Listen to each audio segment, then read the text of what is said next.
Gaul being tranquil, Caesar, as he had determined, sets out for Italy to hold the provincial assizes.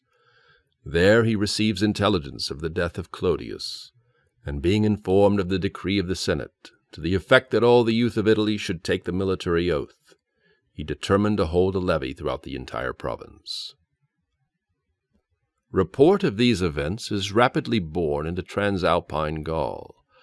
The Gauls themselves add to the report and invent what the case seemed to require, namely that Caesar was detained by commotions in the city, and could not, amid so violent dissensions, come to his army.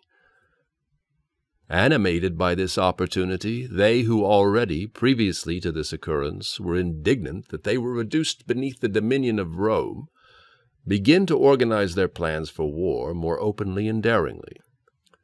The leading men of Gaul, having convened councils among themselves in the woods and retired places, complain of the death of Acco. They point out that this fate may fall in turn on themselves. They bewail the unhappy fate of Gaul, and by every sort of promises and rewards they earnestly solicit some to begin the war, and assert the freedom of Gaul at the hazard of their lives. They say that special care should be paid to this, that Caesar should be cut off from his army before their secret plans should be divulged. That this was easy, because neither would the legions, in the absence of their general, dare to leave their winter quarters, nor could the general reach his army without a guard. Finally, that it was better to be slain in battle than not to recover their ancient glory in war, and that freedom which they had received from their forefathers. While these things are in agitation, the Carnates declare that they would decline no danger for the sake of the general safety, and promise that they would be the first of all to begin the war. And since they cannot at present take precautions by giving and receiving hostages, that the affair shall not be divulged, they require that a solemn assurance be given them by oath and plighted honor, their military standards being brought together, in which manner their most sacred obligations are made binding, that they should not be deserted by the rest of the Gauls on commencing the war. When the appointed day came, the Carnates, under the command of Cotuatus and Conatudunus, desperate men, meet together at Genabum, and slay the Roman citizens who had settled there for the purpose of trading.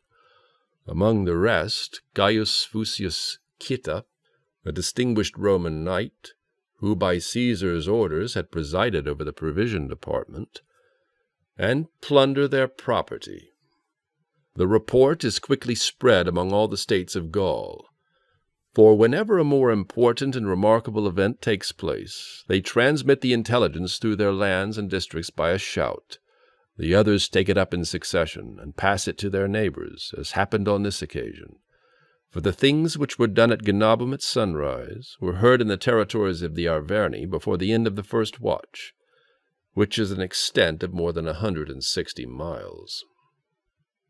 There, in like manner, Vercingetorix, the son of Celtillus, the Arvernian, a young man of the highest power, whose father had held the supremacy of entire Gaul, and had been put to death by his fellow citizens for this reason, because he aimed at sovereign power, summoned together his dependents and easily excited them. On his design being made known, they rushed to arms.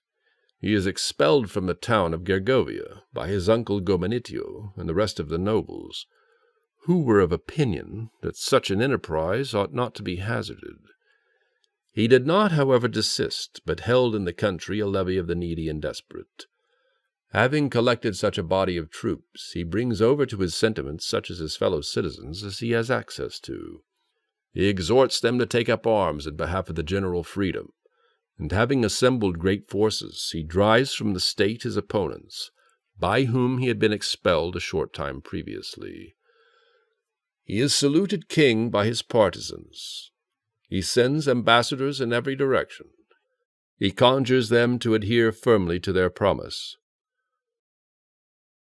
He quickly attaches to his interests the Senones, Perisi, Pictones, Cadurci, Turones, Aulerci, Lemovice, and all the others who border on the ocean.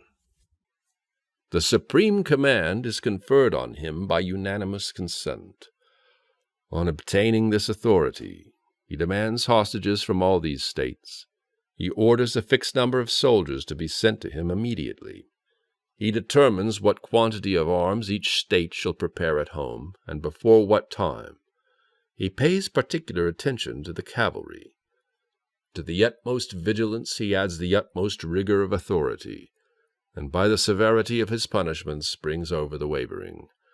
For on the commission of a greater crime he puts the perpetrators to death by fire and every sort of tortures.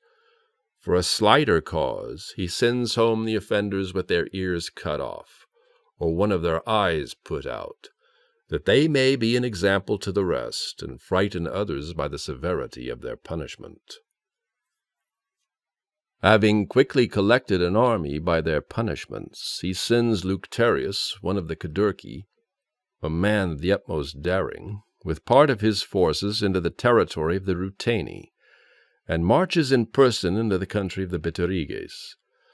On his arrival, the Bituriges send ambassadors to the Aedui, under whose protection they were, to solicit aid in order that they might more easily resist the forces of the enemy. The Aedui, by the advice of the lieutenants whom Caesar had left with the army, send supplies of horse and foot to succor the Bituriges.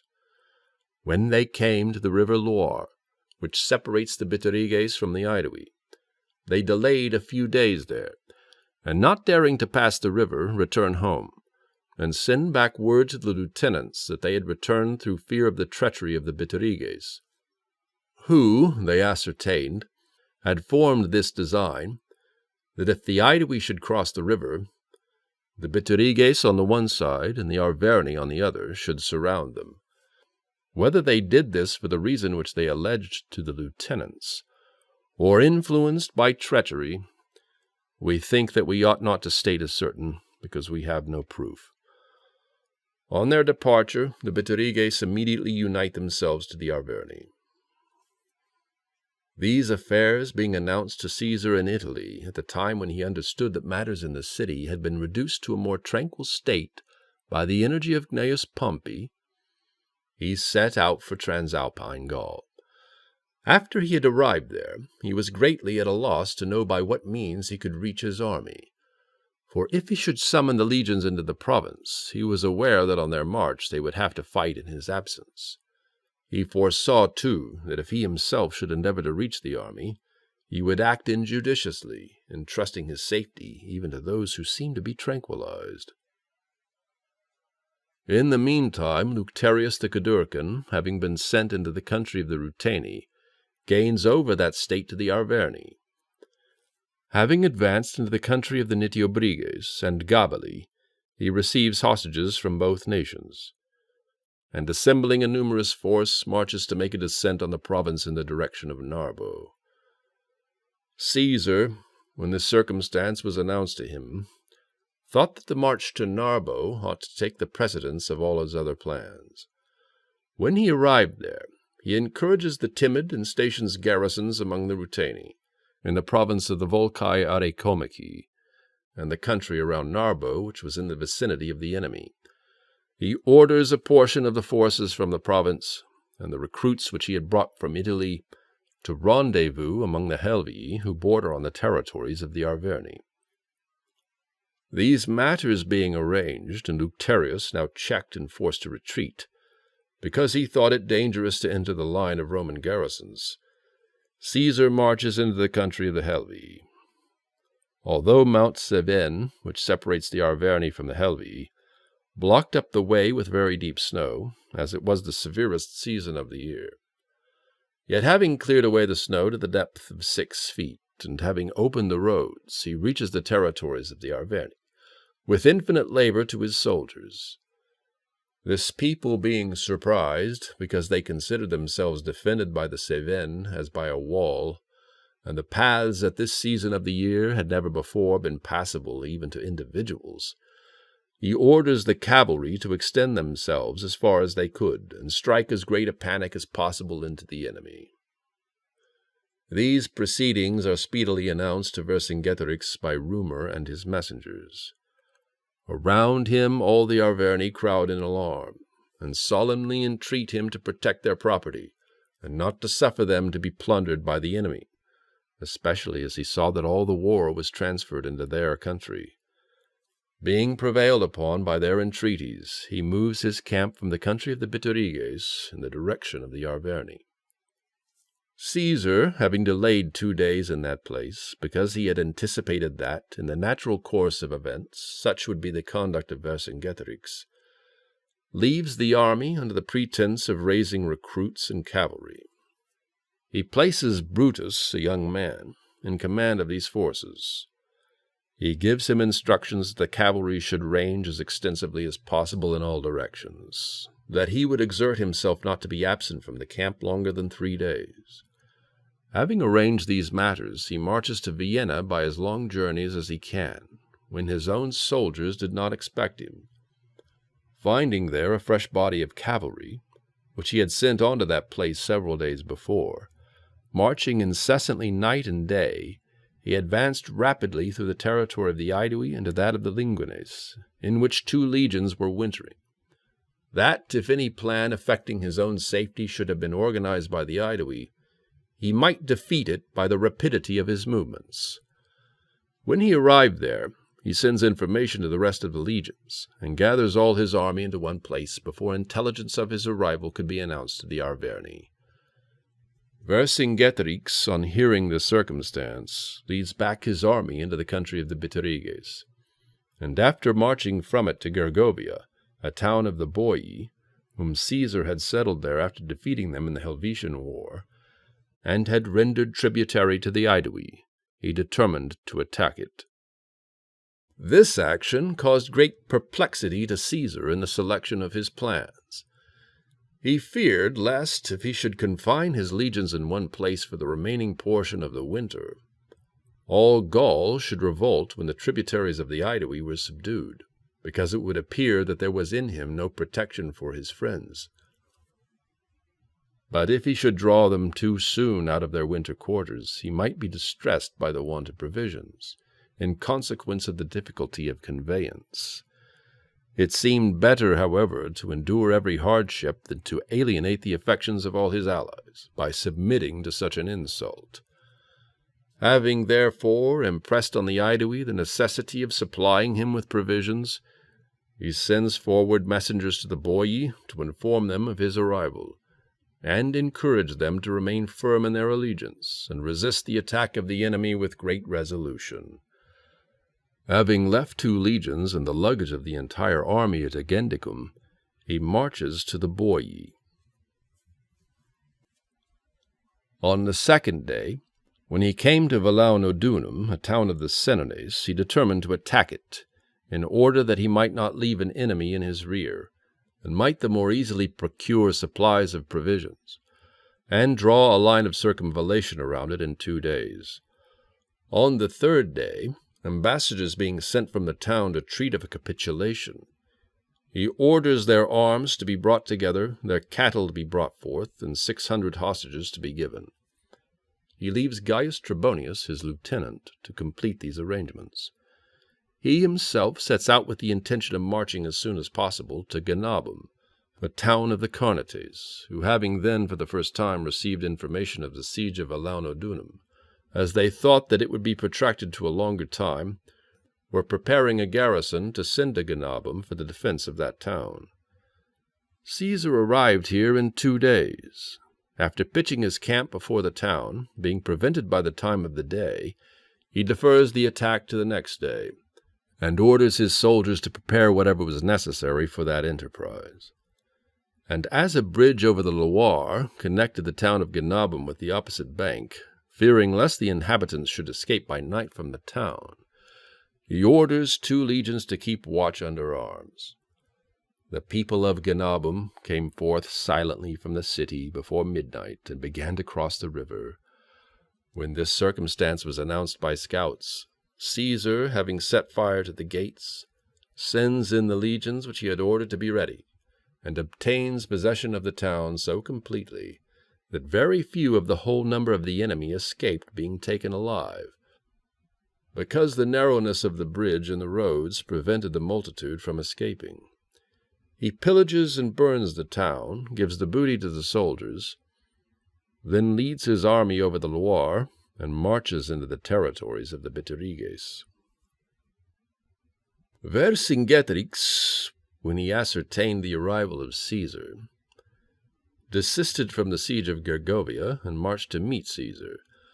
The latter had commenced to besiege Noviodunum, and when ambassadors came from this town to beg that he would pardon them and spare their lives, in order that he might execute the rest of his designs with the rapidity by which he had accomplished most of them, he orders their arms to be collected, their horses to be brought forth, and hostages to be given. A part of the hostages being now delivered up, when the rest of the terms were being performed, a few centurions and soldiers being sent into the town to collect the arms and horses, the enemy's cavalry, which had outstripped the main body of Vercingetorix's army, was seen at a distance. As soon as the townsmen beheld them, and entertained hopes of assistance, raising a shout, they began to take up arms, shut the gates, and line the walls. When the centurions in the town understood from the signal-making of the Gauls that they were forming some new design, they drew their swords and seized the gates, and recovered all their men safe. Caesar orders the horse to be drawn out of the camp, and commences a cavalry action. His men now being distressed, Caesar sends to their aid about 400 German horse, which he had determined at the beginning to keep with himself. The Gauls could not withstand their attack, but were put to flight and retreated to their main body, after losing a great number of men. When they were routed, the townsmen, again intimidated, arrested those persons by whose exertions they thought that the mob had been roused, and brought them to Caesar, and surrendered themselves to him.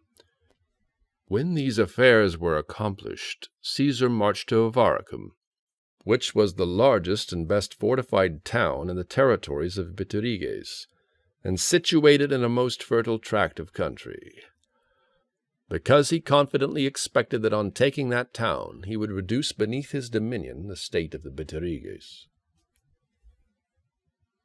Vercingetorix, after sustaining such a series of losses at Velaunodunum, Genabum, and Noviodunum, summons his men to a council.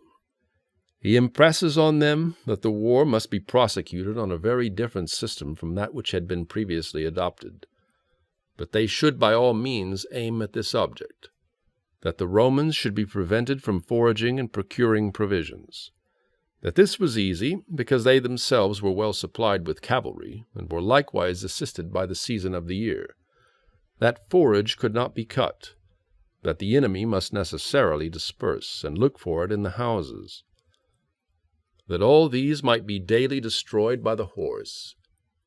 Besides that, the interests of private property must be neglected for the sake of the general safety, that the villages and houses ought to be fired, over such an extent of country in every direction from Boia, as the Romans appeared capable of scouring in their search for forage, that an abundance of these necessaries could be supplied to them, because they would be assisted by the resources of those in whose territories the war would be waged, that the Romans either would not bear the privation, or else would advance to any distance from the camp with considerable danger, and that it made no difference whether they slew them or stripped them of their baggage, since if it was lost they could not carry on the war. Besides that, the towns ought to be burned which were not secured against every danger by their fortifications or natural advantages, that there should not be places of retreat for their own countrymen for declining military service, nor be exposed to the Romans as inducements to carry off abundance of provisions and plunder. If these sacrifices should appear heavy or galling, that they ought to consider it much more distressing that their wives and children should be dragged off to slavery, and themselves slain, the evils which must necessarily befall the conquered.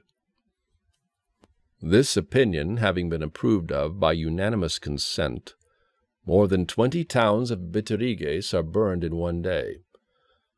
Conflagrations are beheld in every quarter, and although all bore this with great regret, yet they laid before themselves this consolation, that, as the victory was certain, they could quickly recover their losses. There is a debate concerning Avaricum in the General Council, whether they should decide that it should be burned or defended. The Bituriges threw themselves at the feet of all the Gauls, and entreat that they should not be compelled to set fire with their own hands to the fairest city of almost the whole of Gaul, which was both a protection and ornament to the state. They say that they could easily defend it, owing to the nature of the ground, for, being enclosed almost on every side by a river and a marsh, it had only one entrance, and that very narrow. Permission being granted to them at their earnest request, Vercingetorix at first dissuades them from it, but afterward concedes the point, owing to their entreaties and the compassion of the soldiers. A proper garrison is selected for the town. Vercingetorix follows closely upon Caesar by shorter marches, and selects for his camp a place defended by woods and marshes at the distance of 15 miles from Avaricum. There he received intelligence by trusty scouts every hour in the day of what was going on at Avaricum, and ordered whatever he wished to be done.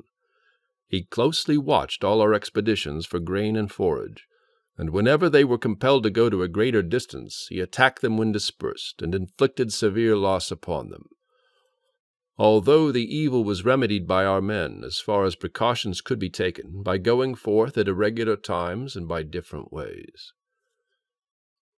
Caesar, pitching his camp at that side of the town which was not defended by the river and marsh, and had a very narrow approach, as we have mentioned, began to raise the Vinii and erect 2 towers, for the nature of the place prevented him from drawing a line of circumvallation. He never ceased to importune the Boii and Aedui for supplies of grain, of whom the one, the Aedui, because they were acting with no zeal, did not aid him much. The others, the Boii, as their resources were not great, quickly consumed what they had. Although the army was distressed by the greatest want of grain, through the poverty of the Boii, the apathy of the Aedui, and the burning of the houses, to such a degree that for several days the soldiers were without grain, and satisfied their extreme hunger with cattle driven from the remote villages. Yet no language was heard from them unworthy of the majesty of the Roman people and their former victories. Moreover, when Caesar addressed the legions, one by one, when at work, and said that he would raise the siege if they felt the scarcity too severely, they unanimously begged him not to do so, that they had served for several years under his command in such a manner that they never submitted to insult, and never abandoned an enterprise without accomplishing it, that they should consider it a disgrace if they abandoned the siege after commencing it, that it was better to endure every hardship than to not avenge the names of the Roman citizens who perished at Genabum by the perfidy of the Gauls. They entrusted the same declarations to the centurions and military tribunes, that through them they might be communicated to Caesar.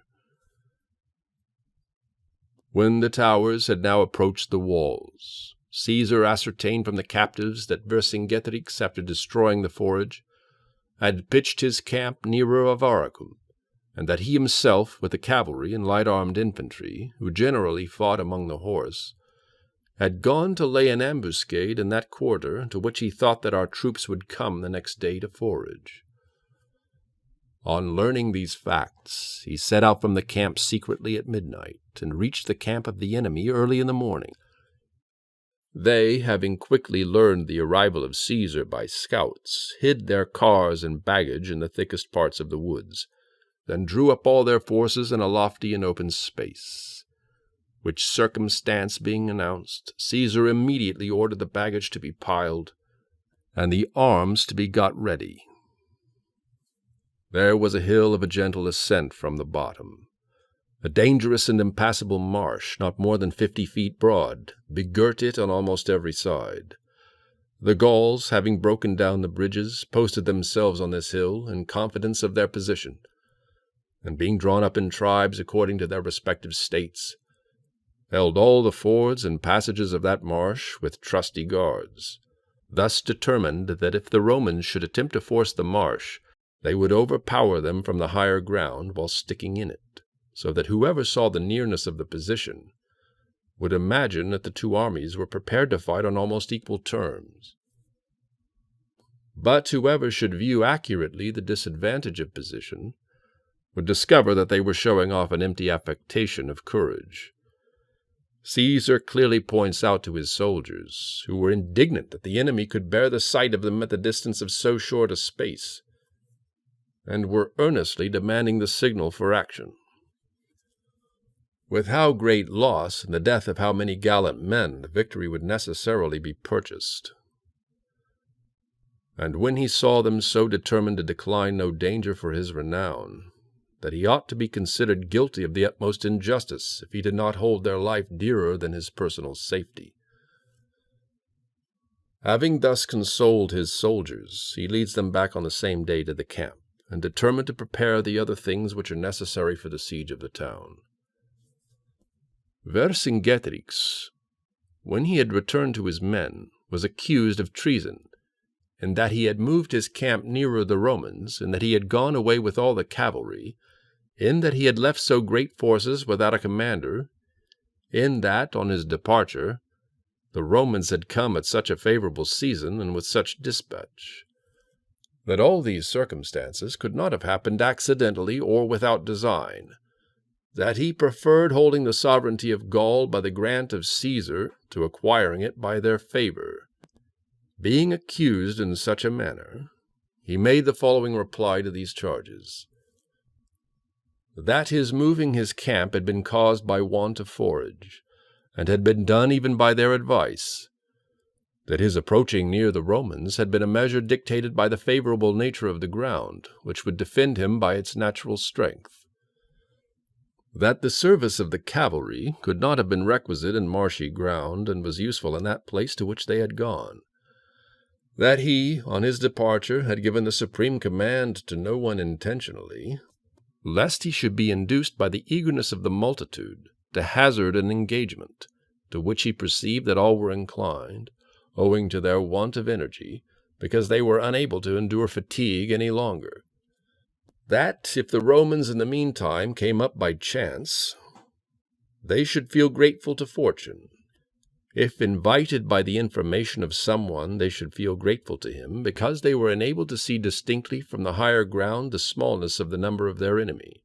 and despised the courage of those who, not daring to fight, retreated disgracefully into their camp; that he desired no power from Caesar by treachery, since he could have it by victory, which was now assured to himself and to all the Gauls; nay, that he would even give them back the command if they thought that they conferred honor on him, rather than received safety from him.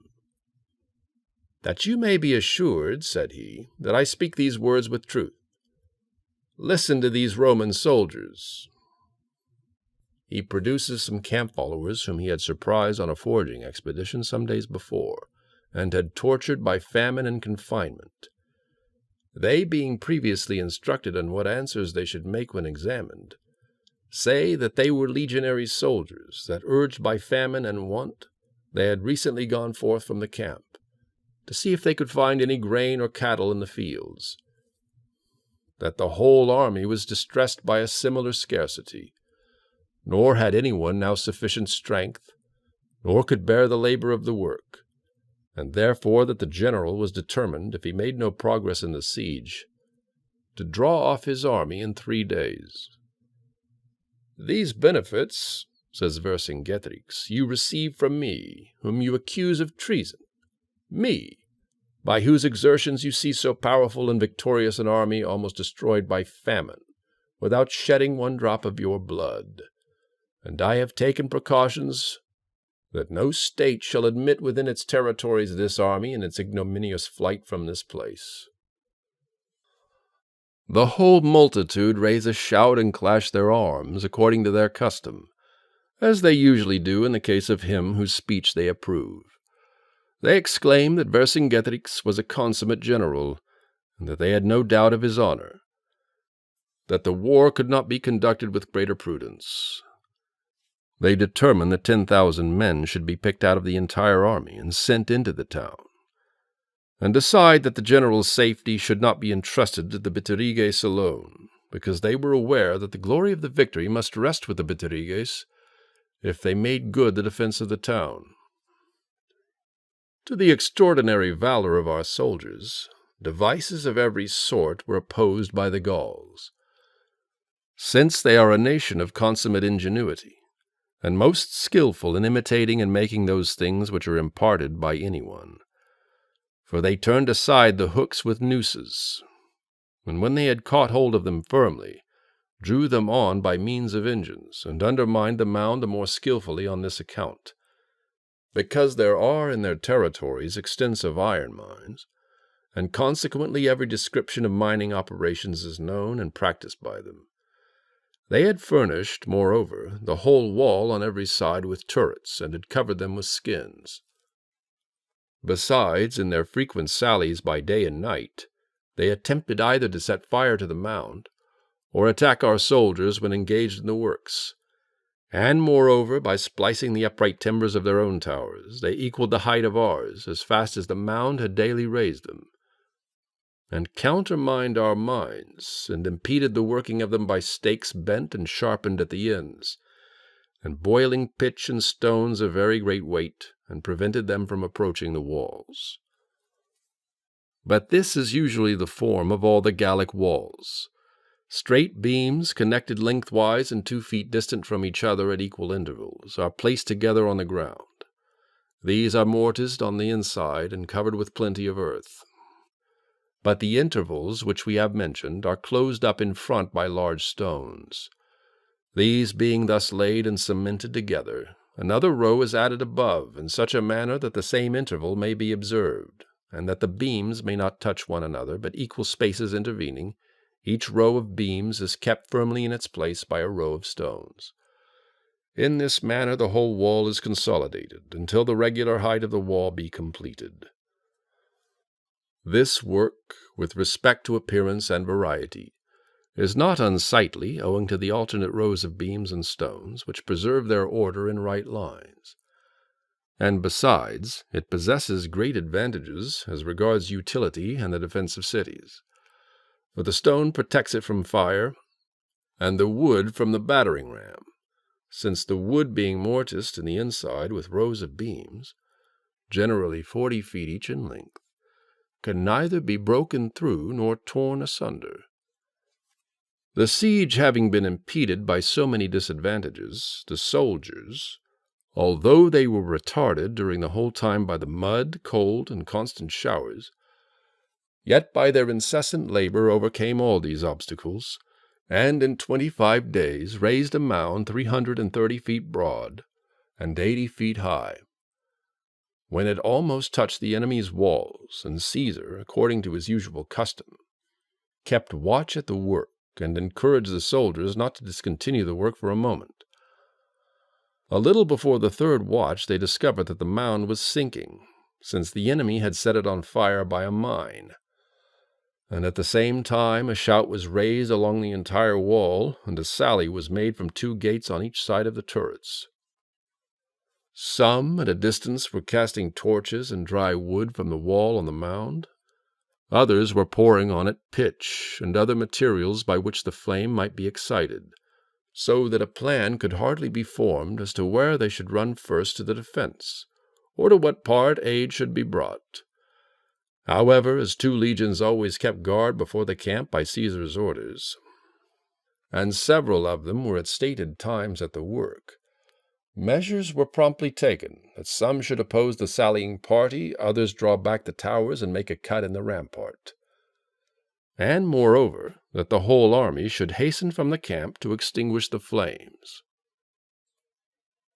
When the battle was going on in every direction, the rest of the night being now spent, and fresh hopes of victory always arose before the enemy, the more so on this account because they saw the coverings of our towers burnt away, and perceived that we, being exposed, could not easily go to give assistance. and they themselves were always relieving the weary with fresh men, and considered that all the safety of Gaul rested on this crisis. There happened in my own view a circumstance which, having appeared to be worthy of record, we thought it ought not to be omitted. A certain Gaul before the gate of the town, who was casting into the fire opposite the turret balls of tallow and fire which were passed along to him, was pierced with a dart on the right side and fell dead. One of those next him stepped over him as he lay, and discharged the same office. When the second man was slain in the same manner by a wound from a crossbow, a third succeeded him, and a fourth succeeded the third. Nor was this post left vacant by the besieged until the fire of the mound having been extinguished, and the enemy repulsed in every direction, an end was put to the fighting. The Gauls, having tried every expedient, as nothing had succeeded, adopted the design of fleeing from the town the next day, by the advice and order of Vercingetorix. They hoped that, by attempting it at the dead of night, they would effect it without any great loss of men, because the camp of Vercingetorix was not far distant from the town, and the extensive marsh which intervened was likely to retard the Romans in the pursuit. And they were now preparing to execute this by night, when the matrons suddenly ran out into the streets, and weeping cast themselves at the feet of their husbands, and requested of them, with every entreaty, that they should not abandon themselves and their common children to the enemy for punishment, because the weakness of their nature and physical powers prevented them from taking to flight. When they saw that they, as fear does not generally admit of mercy in extreme danger, persisted in their resolution, they began to shout aloud and give intelligence of their flight to the Romans. The Gauls, being intimidated by fear of this, lest the passes should be preoccupied by the Roman cavalry, desisted from their design. The next day Caesar, the tower being advanced, and the works which he had determined to raise being arranged, a violent storm arising, thought this no bad time for executing his designs, because he observed the guards arranged on the walls a little too negligently, and therefore ordered his own men to engage in their work more remissly, and pointed out what he wished to be done. He drew up his soldiers in a secret position within the Vineae, and exhorts them to reap the harvest of victory proportionate to their exertions. He proposed a reward for those who should first scale the walls, and gave the signal to the soldiers. They suddenly flew out from all quarters and quickly filled the walls. The enemy, being alarmed by the suddenness of the attack, were dislodged from the wall and towers, and drew up in form of a wedge in the marketplace and the open streets, with this intention that, if an attack should be made on any side, they should fight with their line drawn up to receive it. When they saw no one descending to the level ground, and the enemy extending themselves along the entire wall in every direction, fearing lest every hope of flight should be cut off, they cast away their arms and sought, without stopping, the most remote parts of the town. A part was then slain by the infantry when they were crowding upon one another in the narrow passage of the gates, and a part, having got without the gates, were cut to pieces by the cavalry. Nor was there one who was anxious for the plunder. Thus, being excited by the massacre at Genabum and the fatigue of the siege, they spared neither those worn out with years, women, or children. Finally, out of all that number, which amounted to about 40,000, scarcely 800 who fled from the town when they heard the first alarm reached Vercingetorix in safety. And he, the night being now far spent, received them in silence after their flight, fearing that any sedition should arise in the camp from their entrance in a body and the compassion of the soldiers. So that, having arranged his friends and the chiefs of the states at a distance on the road, he took precautions that they should be separated and conducted to their fellow countrymen, to whatever part of the camp had been assigned to each state from the beginning.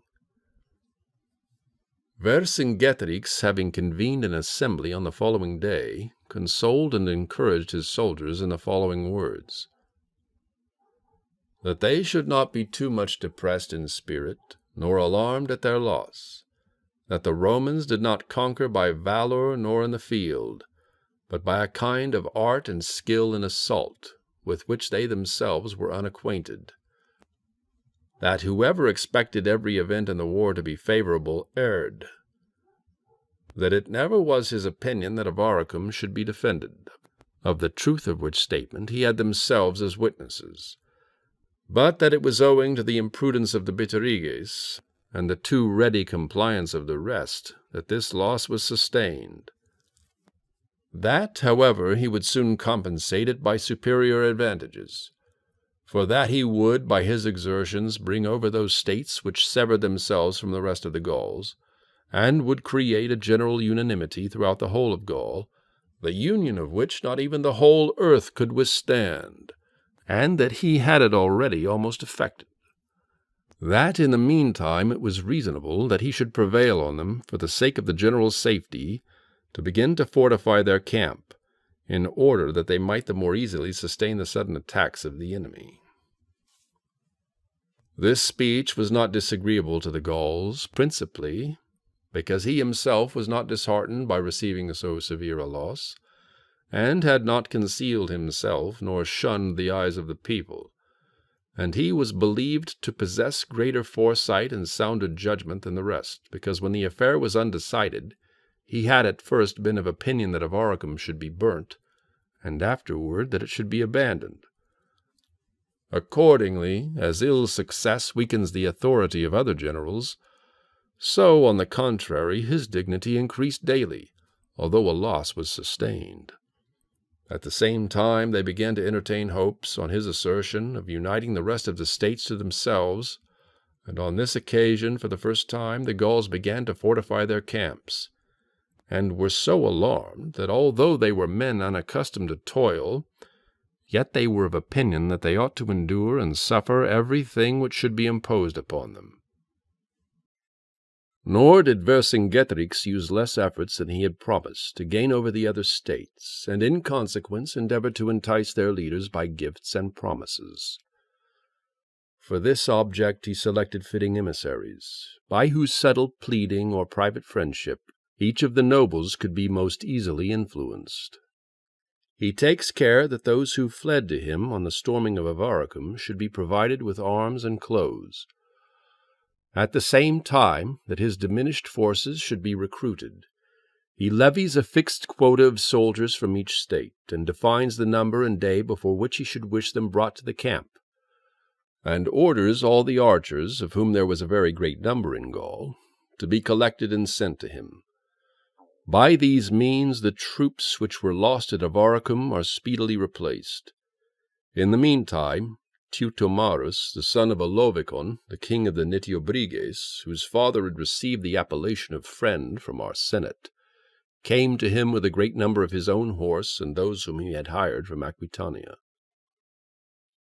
Caesar, after delaying several days at Avaricum, and finding there the greatest plenty of grain and other provisions, refreshed his army after their fatigue and privation. The winter being almost ended, when he was invited by the favorable season of the year to prosecute the war, and march against the enemy, and try whether he could draw them from the marshes and woods, or else press them by a blockade, some noblemen of the Aedui came to him as ambassadors to entreat that in an extreme emergency he should succor their state, that their affairs were in the utmost danger, because, whereas single magistrates had been usually appointed in ancient times, and held the power of king for a single year, 2 persons now exercised this office, and each asserted that he was appointed according to their laws. That one of them was Convictolitinus, a powerful and illustrious youth, the other Cotus, sprung from a most ancient family, and personally a man of very great influence and extensive connections. His brother Valetiacus had borne the same office during the last year. That the whole state was up in arms, the Senate divided, the people divided, that each of them had his own adherents, and that if the animosity would be fomented any longer, the result would be that one part of the state would come to collision with the other, that it rested with his activity and influence to prevent it. Although Caesar considered it ruinous to leave the war and the enemy, yet, being well aware what great evils generally arise from internal dissensions, lest a state so powerful and so closely connected with the Roman people, which he himself had always fostered and honored in every respect, should have recourse to violence and arms, and that the party which had less confidence in its own power should summon aid from Vercingetorix, he determined to anticipate this movement. And because by the laws of the Aedui it was not permitted those who held the supreme authority to leave the country, he determined to go in person to the Aedui, lest he should appear to infringe upon their government and laws, and summoned all the Senate, and those between whom the dispute was, to meet him at Dacetia. When almost all the state had assembled there, and he was informed that one brother had been declared magistrate by the other, when only a few persons were privately summoned for the purpose, at a different time and place from what he ought, whereas the laws not only forbade two belonging to one family to be elected magistrates while each was alive, but even deterred them from being in the Senate, he compelled Cotus to resign his office. He ordered Convictolitanus, who had been elected by the priests according to the usage of the state, in the presence of the magistrates, to hold the supreme authority. Having pronounced this decree between the contending parties, he exhorted the Aedui to bury in oblivion their disputes and dissensions, and laying aside all these things, devote themselves to the war, and expect from him on the conquest of Gaul those rewards which they should have earned, and send speedily to him all their cavalry and 10,000 infantry, which he might place in different garrisons to protect his convoys of provisions, and then divided his army into two parts. He gave Labienus 4 legions to lead into the country of the Senones and Parisi, and led in person 6 into the country of the Arverni, in the direction of the town of Gergovia, along the banks of the Allier. He gave part of the cavalry to Labienus and kept part to himself. Vercingetorix, on learning this circumstance, broke down all the bridges over the river and began to march on the other bank of the Allier. When each army was in sight of the other, and was pitching their camp almost opposite that of the enemy, scouts being distributed in every quarter, lest the Romans should build a bridge and bring over their troops. It was to Caesar a matter attended with great difficulties, lest he should be hindered from passing the river during the greater part of the summer, as the Allier cannot generally be forded before the autumn. Therefore, that this might not happen, having pitched his camp in a woody place opposite to one of those bridges which Vercingetorix had taken care should be broken down, the next day he stopped behind with 2 legions in a secret place. He sent on the rest of the forces as usual, with all the baggage, after having selected some cohorts, that the number of the legions might appear to be complete. Having ordered these to advance as far as they could, when now, from the time of day, he conjectured they had come to an encampment, he began to rebuild the bridge on the same piles, the lower part of which remained entire. Having quickly finished the work and led his legions across, he selected a fit place for a camp, and recalled the rest of his troops. Vercingetorix, on ascertaining this fact, went before him by forced marches, in order that he might not be compelled to come to an action against his will. Caesar, in 5 days' march, went from that place to Gergovia, and after engaging in a slight cavalry skirmish that day, on viewing the situation of the city, which being built on a very high mountain, was very difficult to access, he despaired of taking it by storm, and determined to take no measures with regard to besieging it before he should secure a supply of provisions. But Vercingetorix, having pitched his camp on the mountain near the town, placed the forces of each state separately and at small intervals around himself, and having occupied all the hills of that range as far as they commanded a view of the Roman encampment, he presented a formidable appearance. He ordered the rulers of the states, whom he had selected as his council of war, to come to him daily at the dawn, whether any measure seemed to require deliberation or execution.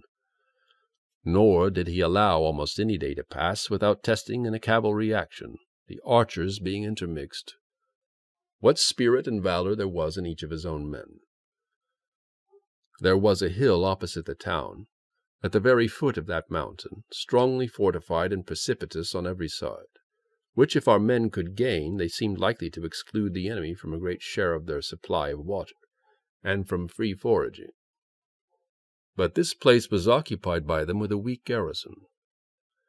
However, Caesar set out from the camp in the silence of night, and dislodging the garrison before succor could come from the town, he got possession of the place and posted 2 legions there, and drew from the greater camp to the less a double trench 12 feet broad, so that the soldiers could even singly pass secure from any sudden attack of the enemy. While these affairs were going on at Gergovia, Convictolitanus the Aeduan, to whom we have observed the magistracy was adjudged by Caesar, being bribed by the Arverni, holds a conference with certain young men, the chief of whom were Litivicus and his brothers, who were born of a most noble family.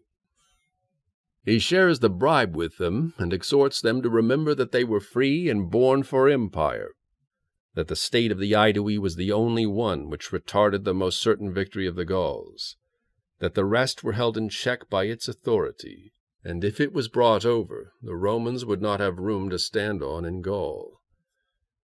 That he had received some kindness from Caesar only so far, however, as gaining a most just cause by his decision, but that he assigned more weight to the general freedom.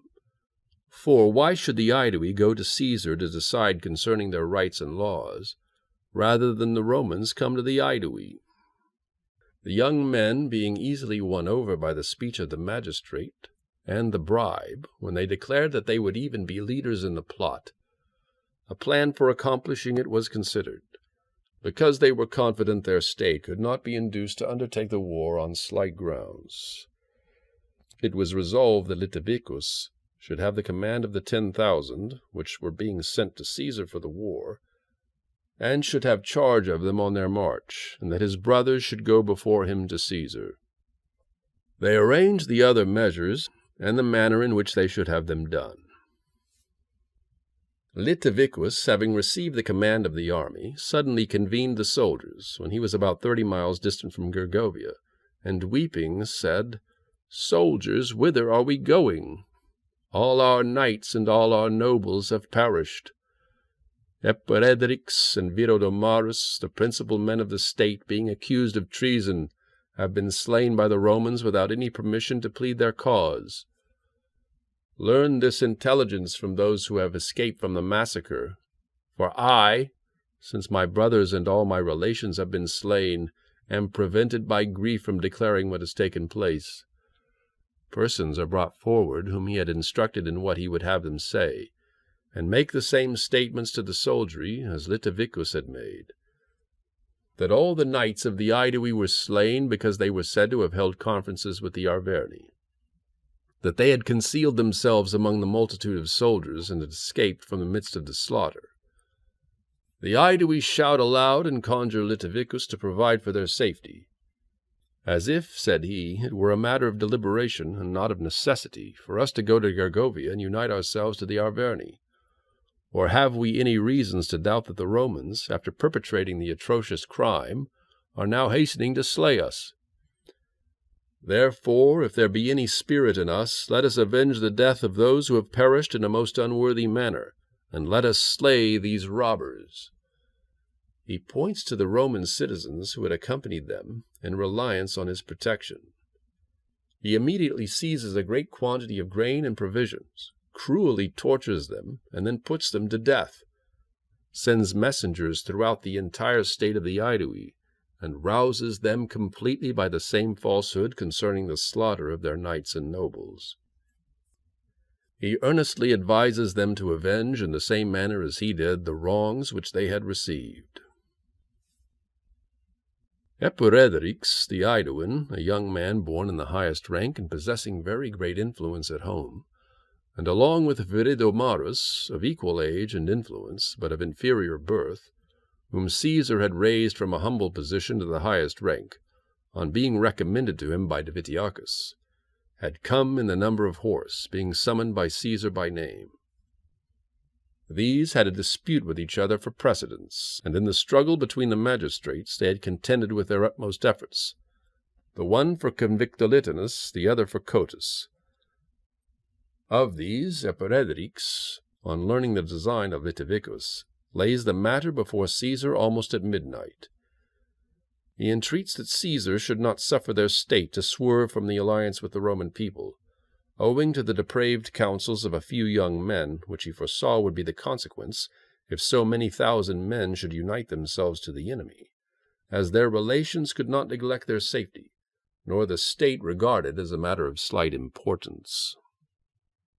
Caesar felt great anxiety on this intelligence, because he had always especially indulged the state of the Aedui, and without any hesitation draws out from the camp 4 light-armed legions and all the cavalry. Nor had he time at such a crisis to contract the camp, because the affair seemed to depend upon dispatch.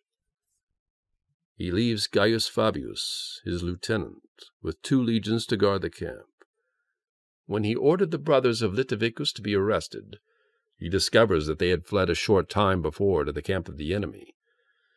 He encouraged his soldiers not to be disheartened by the labor of the journey on such a necessary occasion. And after advancing 25 miles, all being most eager, he came in sight of the army of the Aedui, and by sending on his cavalry, retards and impedes their march. He then issues strict orders to all his soldiers to kill no one.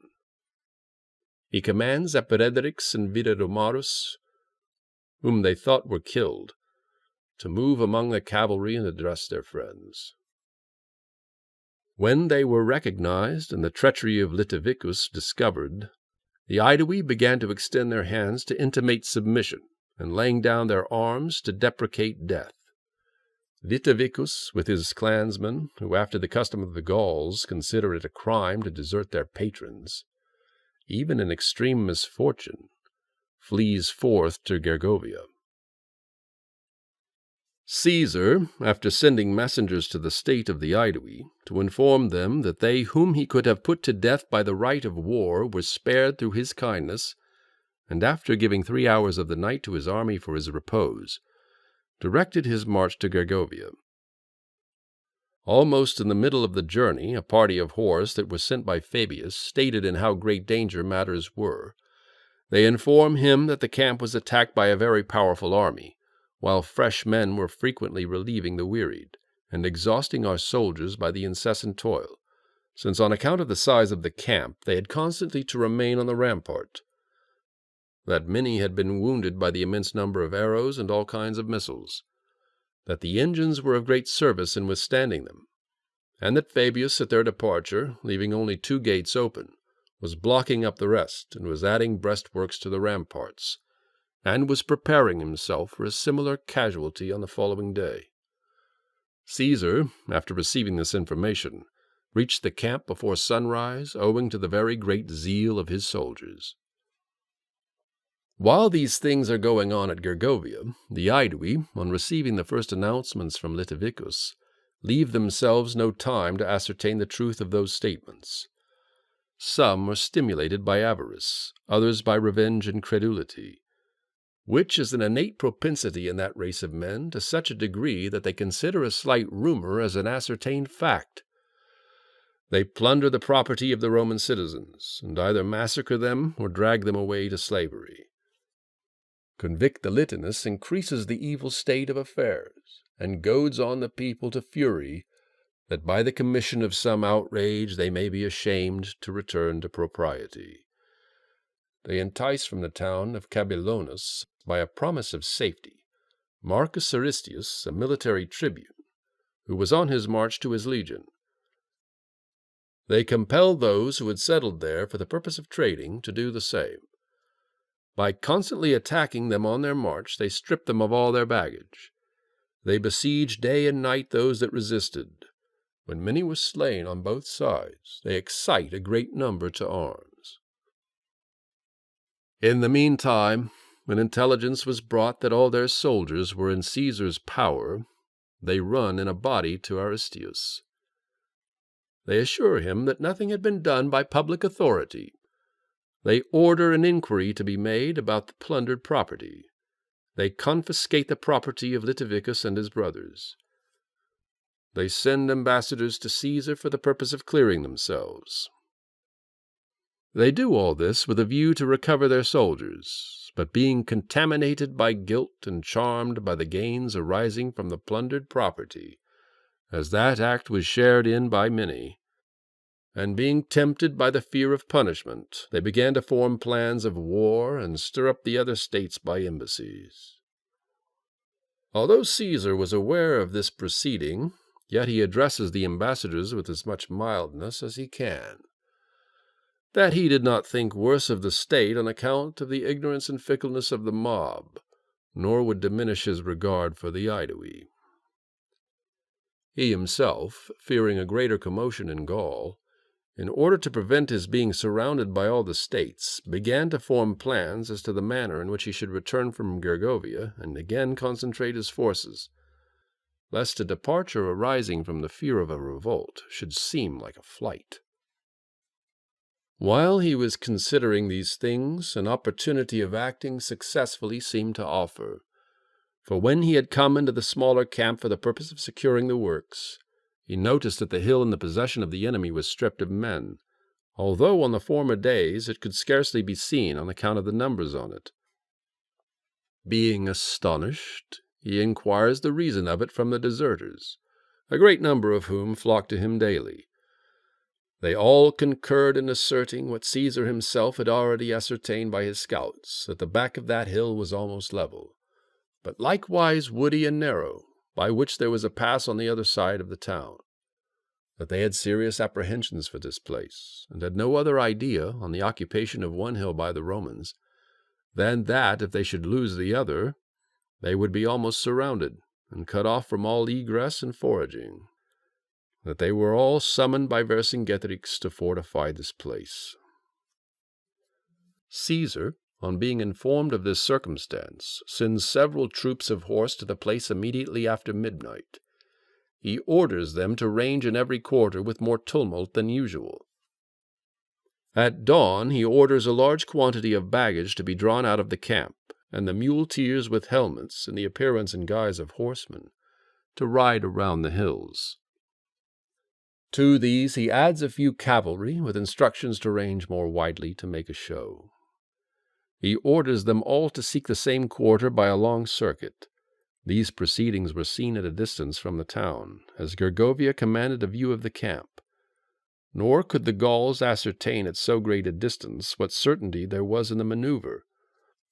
He sends one legion to the same hill, and after it had marched a little, stations it in the lower ground and conceals it in the woods.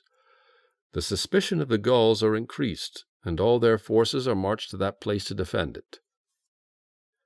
Caesar, having perceived the camp of the enemy deserted, covers the military insignia of his men, conceals the standards, and transfers his soldiers in small bodies from the greater to the lesser camp, and points out to the lieutenants whom he had placed in command over the respective legions what he should wish to be done. He particularly advises them to restrain their men from advancing too far, through their desire of fighting or their hope of plunder. He sets before them what disadvantages the unfavorable nature of the ground carries with it, that they could be assisted by dispatch alone, that success depended upon a surprise and not on a battle. After stating these particulars, he gives the signal for action, and attaches the Aedui at the same time by another ascent on the right. The town wall was 1,200 paces distant from the plain, and foot of the ascent in a straight line if no gap intervened. Whatever circuit was added to this ascent to make the hill easy increased the length of the route. But almost in the middle of the hill, the Gauls had previously built a wall 6 feet high, made of large stones and extending in length as far as the nature of the ground permitted, as a barrier to retard the advance of our men. And leaving all the lower space empty, they had filled the upper part of the hill as far as the wall of the town, with their camps very close to one another. The soldiers, on the signal being given, quickly advanced to this fortification, and passing over it, make themselves masters of the separate camps. And so great was their activity in taking the camps that Teutomarus, the king of the Nitiobriges, being suddenly surprised in his tent, as he had gone to rest at noon, with difficulty escaped from the hands of the plunderers, with the upper part of his person naked and his horse wounded. Caesar, having accomplished the object which he had in view, ordered the signal to be sounded for a retreat, and the soldiers of the 10th Legion, by which he was then accompanied, halted. But the soldiers of the other legions, not hearing the sound of the trumpet, because there was a very large valley between them, were, however, kept back by the tribunes of the soldiers and the lieutenants, according to Caesar's orders. But being animated by the prospect of speedy victory, and the flight of the enemy, and the favorable battles of former periods, they thought nothing so difficult that their bravery could not accomplish it. Nor did they put an end to the pursuit until they drew nigh to the wall of the town and the gates. But then, when a shout arose in every quarter of the city, those who were at a distance, being alarmed by the sudden tumult, fled hastily from the town, since they thought that the enemy were within the gates. The matrons began to cast their clothes and silver over the wall, and bending over as far as the lower part of the bosom, with outstretched hands beseech the Romans to spare them, and not to sacrifice to their resentment even women and children, as they had done at Avaricum. Some of them let themselves down from the walls by their hands, and surrendered to our soldiers. Lucius Fabius, a centurion of the 8th Legion, who, it was ascertained, had said that day among his fellow soldiers that he was excited by the plunder of Avaricum, and would not allow any one to mount the wall before him, finding 3 men of his own company, and being raised up by them, scaled the wall. He himself, in turn, taking hold of them one by one, drew them up to the wall. In the meantime, those who had gone to the other part of the town to defend it, as we have mentioned above, at first, aroused by hearing the shouts, and afterward by frequent accounts that the town was in possession of the Romans, sent forward their cavalry, and hastened in large numbers to that quarter. As each first came, he stood beneath the wall, and increased the number of his countrymen engaged in action. When a great multitude of them had assembled, the matrons, who a little before were stretching their hands from the walls to the Romans, began to beseech their countrymen, and after the Gallic fashion to show their dishevelled hair, and bring their children into public view. Neither in position nor in numbers was the contest an equal one to the Romans. At the same time, being exhausted by running and the long continuation of the fight, they could not easily withstand fresh and vigorous troops. Caesar, when he perceived that his soldiers were fighting on unfavorable ground, and that the enemy's forces were increasing, being alarmed for the safety of his troops, sent orders to Titus Sextius, one of his lieutenants, whom he had left to guard the smaller camp, to lead out his cohorts quickly from the camp and post them at the foot of the hill, on the right wing of the enemy, that if he should see our men driven from the ground, he should deter the enemy from following too closely. He himself, advancing with the legion a little from that place where he had taken his post, awaited the issue of the battle. While the fight was going on most vigorously, hand to hand, and the enemy depended on their position and numbers, and our men on their bravery, the Aedui suddenly appeared on our exposed flank, as Caesar had sent them by another ascent on the right, for the sake of creating a diversion. These, from the similarity of their arms, greatly terrified our men, and although they were discovered to have their right shoulders bare, which was usually the sign of those reduced to peace, yet the soldiers suspected that this very thing was done by the enemy to deceive them. At the same time, Lucius Fabius the centurion, and those who had scaled the wall with him, being surrounded and slain, were cast from the wall. Marcus Petreius, a centurion of the same legion, after attempting to hew down the gates, was overpowered by numbers, and, despairing of his safety, having already received many wounds, said to the soldiers of his own company who followed him, "Since I cannot save you as well as myself, I shall at least provide for your safety. Since I, allured by the love of glory, led you into this danger, do you save yourselves when an opportunity is given?" At the same time he rushed into the midst of the enemy, and slaying 2 of them, drove back the rest a little from the gate, when his men attempted to aid him. "In vain," he says, "you endeavor to procure me safety, since blood and strength are now failing me. Therefore leave this, while you have the opportunity, and retreat to the legion." Thus he fell fighting a few moments after, and saved his men by his own death. Our soldiers, being hard pressed on every side, were dislodged from their position, with the loss of 46 centurions. But the 10th Legion, which had been posted in reserve on ground a little more level, checked the Gauls in their eager pursuit. It was supported by the cohorts of the 13th Legion, which, being led from the smaller camp, had under the command of Titus Sextius, occupied the higher ground. The legions, as soon as they reached the plain, halted and faced the enemy. Vercingetorix led back his men from the part of the hill within the fortifications. On that day, little less than 700 of the soldiers were missing. On the next day, Caesar, having called a meeting, censured the rashness and avarice of his soldiers, in that they had judged for themselves how far they ought to proceed, or what they ought to do, and could not be kept back by the tribunes of the soldiers and the lieutenants, and stated what the disadvantage of the ground could effect, what opinion he himself had entertained at Avaricum, when, having surprised the enemy without either general or cavalry, he had given up a certain victory, lest even a trifling loss should occur in the contest owing to the disadvantage of position. That as far as he admired the greatness of their courage, since neither the fortifications of the camp, nor the height of the mountain, nor the wall of the town could retard them. In the same degree he censured their licentiousness and arrogance, because they thought that they knew more than their general concerning victory and the issue of actions, and that he required in his soldiers forbearance and self-command, not less than valor and magnanimity.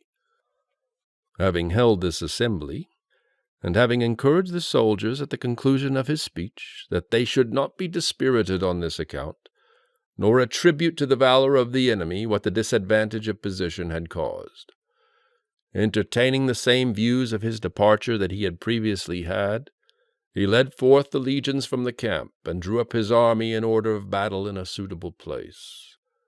When Vercingetorix, nevertheless, would not descend to the level ground, a slight cavalry action, and that a successful one, having taken place, he led back his army into the camp. When he had done this, the next day, thinking that he had done enough to lower the pride of the Gauls, and to encourage the minds of his soldiers, he moved his camp in the direction of the Aedui. The enemy not even then pursuing us, on the 3rd day he repaired the bridge over the river Allia, and led over his whole army. Having then held an interview with Viridomarus and Deperedrix, the Aeduans, he learns that Litivicus had set out with all the cavalry to raise the Aedui, that it was necessary that they too should go before him to confirm the state in their allegiance.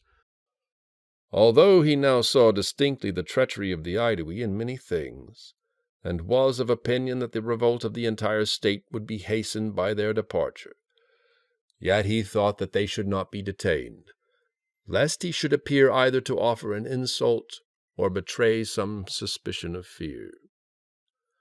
He briefly states to them when departing his services toward the Aedui, in what a state and how humbled he had found them, driven into their towns, deprived of their lands, stripped of all their forces, a tribute imposed on them, and hostages wrested from them with the utmost insult, and to what condition and to what greatness he had raised them, so much so that they had not only recovered their former position, but seemed to surpass the dignity and influence of all the previous eras of their history. After giving these admonitions, he dismissed them. Noviodunum was a town of the Aedui, advantageously situated on the banks of the Loire. Caesar had conveyed hither all the hostages of Gaul, the grain, public money, a great part of his own baggage and that of his army. He had sent hither a great number of horses, which he had purchased in Italy and Spain on account of this war. When Vercingetorix and Vercingetorix came to this place, and received information of the disposition of the state, that Litavicus had been admitted by the Aedui into Bibracte, which is a town of the greatest importance among them, that Convictolitinus, the chief magistrate, and a great part of the senate had gone to meet him, that ambassadors had been publicly sent to Vercingetorix to negotiate a peace and alliance, they thought that so great an opportunity ought not to be neglected. Therefore, having put to the sword the garrison of Noviodunum, and those who had assembled there for the purpose of trading or were on their march, they divided the money and horses among themselves. They took care that the hostages of the different states should be brought to Bibracte, to the chief magistrate. They burned the town to prevent its being of any service to the Romans, as they were of opinion that they could not hold it. They carried away in their vessels whatever grain they could in a hurry. They destroyed the remainder by throwing it into the river or setting it on fire. They themselves began to collect forces from the neighboring country, to place guards and garrisons in different positions along the banks of the Loire, and to display the cavalry on all sides to strike terror into the Romans, to try if they could cut them off from a supply of provisions, in which expectation they were much aided, from the circumstance that the Loire had swollen to such a degree from the melting of the snows, that it did not seem capable of being forded at all. Caesar, on being informed of these movements, was of opinion that he ought to make haste, even if he should run some risk in completing the bridges, in order that he might engage before greater forces of the enemy should be collected in that place. For no one even then considered it an absolutely necessary act, that changing his design he should direct his march into the province, both because the infamy and disgrace of the thing, and the intervening Mount Cevennes, and the difficulty of the roads prevented him, and especially because he had serious apprehensions for the safety of Labienus, whom he had detached, and those legions whom he had sent with him. Therefore, having made very long marches by day and night, he came to the river Loire, contrary to the expectation of all, and having by means of the cavalry found out a ford suitable enough considering the emergency, of such depth that their arms and shoulders could be above water for supporting their accoutrements, he dispersed his cavalry in such a manner as to break the force of the current, and having confounded the enemy at the first sight, led his army across the river in safety. And finding grain and cattle in the fields, after refreshing his army with them, he determined to march into the country of the Senones. While these things are being done by Caesar, Labienus, leaving at Genabum the recruits who had lately arrived from Italy to guard the baggage, marches with 4 legions to Lutetia, which is a town of the Parisii, situated on an island on the river Seine, whose arrival being discovered by the enemy, numerous forces arrived from the neighboring states. The supreme command is entrusted to Camalluginus, one of the Aulerici, who, although almost worn out with age, was called to that honor on account of his extraordinary knowledge of military tactics. He, when he observed that there was a large marsh which communicated with the Seine, and rendered all that country impassable, encamped there, and determined to prevent our troops from passing it. Labienus at first attempted to raise Venii, fill up the marsh with hurdles and clay, and secure a road. After he perceived that this was too difficult to accomplish, he issued in silence from his camp at the 3rd watch, and reached Melodunum by the same route by which he came. This is a town of the Senones, situated on an island in the Seine, as we have just before observed of Lutetia. Having seized upon about 50 ships and quickly joined them together, and having placed soldiers in them, he intimidated by his unexpected arrival the inhabitants, of whom a great number had been called out to the war, and obtains possession of the town without a contest. Having repaired the bridge which the enemy had broken down during the preceding days, he led over his army and began to march along the banks of the river to Lutetia. The enemy, on learning the circumstance from those who had escaped from Melodunum, set fire to Lutetia and ordered the bridges of that town to be broken down. They themselves set out from the marsh and take their position on the banks of the Seine, over against Lutetia and opposite the camp of Labienus. Caesar was now reported to have departed from Gergovia. Intelligence was likewise brought to them concerning the revolt of the Aedui and a successful rising in Gaul, and that Caesar, having been prevented from prosecuting his journey and crossing the Loire, and having been compelled by the want of grain, had marched hastily to the province.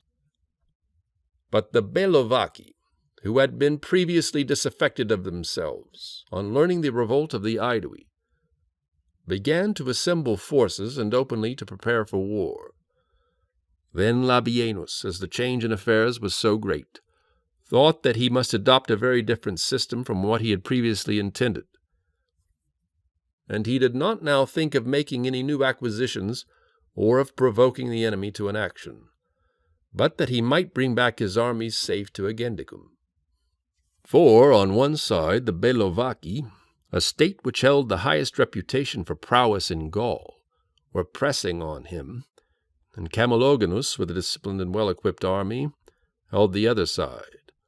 Moreover, a very great river separated and cut off the legions from the garrison and baggage. He saw that, in consequence of such great difficulties being thrown in his way, he must seek aid from his own energy of disposition. Having therefore called a council of war a little before evening, he exhorted his soldiers to execute with diligence and energy such commands as he should give. He assigns the ships which he had brought from Melodunum to Roman knights, one to each, and orders them to fall down the river silently for 4 miles, at the end of the 4th watch, and there wait for him. He leaves the 5 cohorts, which he considered to be the most steady in action, to guard the camp. He orders the 5 remaining cohorts of the same legion to proceed a little after midnight up the river with all their baggage, in a great tumult. He collects also some small boats and sends them in the same direction, with orders to make a loud noise in rowing. He himself, a little after, marched out in silence, and at the head of 3 legions seeks that place to which he had ordered the ships to be brought. When he had arrived there, the enemy's scouts, as they were stationed along every part of the river, not expecting an attack, because a great storm had suddenly arisen, were surprised by our soldiers. The infantry and cavalry are quickly transported, under the superintendence of the Roman knights whom he had appointed to that office. Almost at the same time, a little before daylight, intelligence was given to the enemy that there was an unusual tumult in the camp of the Romans, and that a strong force was marching up the river, and that the sound of oars was distinctly heard in the same quarter, and that soldiers were being conveyed across in ships a little below. On hearing these things, because they were of opinion that the legions were passing in 3 different places, and that the entire army, being terrified by the revolt of the Aedui, were preparing for flight, they divided their forces also into 3 divisions. For leaving a guard opposite to the camp and sending a small body in the direction of Metiosedum, with orders to advance as far as the ships would proceed, they led the rest of their troops against Labienus. By daybreak all our soldiers were brought across, and the army of the enemy was in sight. Labienus, having encouraged his soldiers to retain the memory of their ancient valor, and so many successful actions, and imagined Caesar himself, under whose command they had so often routed the enemy, to be present, gives the signal for action.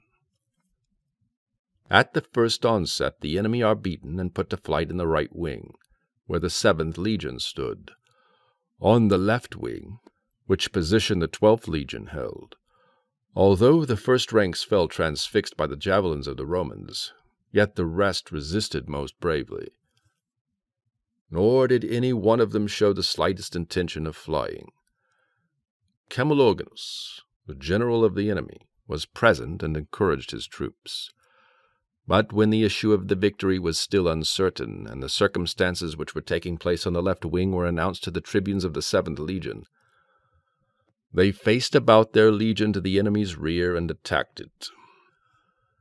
Not even then did anyone retreat, but all were surrounded and slain.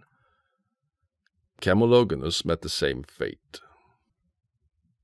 But those who were left as a guard opposite the camp of Labienus, when they heard that the battle was commenced, marched to aid their countrymen and take possession of a hill, but were unable to withstand the attack of the victorious soldiers. In this manner, mixed with their own fugitives, such as the woods and mountains did not shelter, were cut to pieces by our cavalry. When this battle was finished, Labienus returns to Genabum, where the baggage of the whole army had been left. From it he marched with all his forces to Caesar. The revolt of the Aedui being known, the war grows more dangerous. Embassies are sent by them in all directions. As far as they can prevail by influence, authority, or money, they strive to excite the state to revolt. Having got possession of the hostages whom Caesar had deposited with them, they terrify the hesitating by putting them to death. The Aedui request Vercingetorix to come to them and communicate his plans of conducting the war. On obtaining this request, they insist that the chief command should be assigned to them.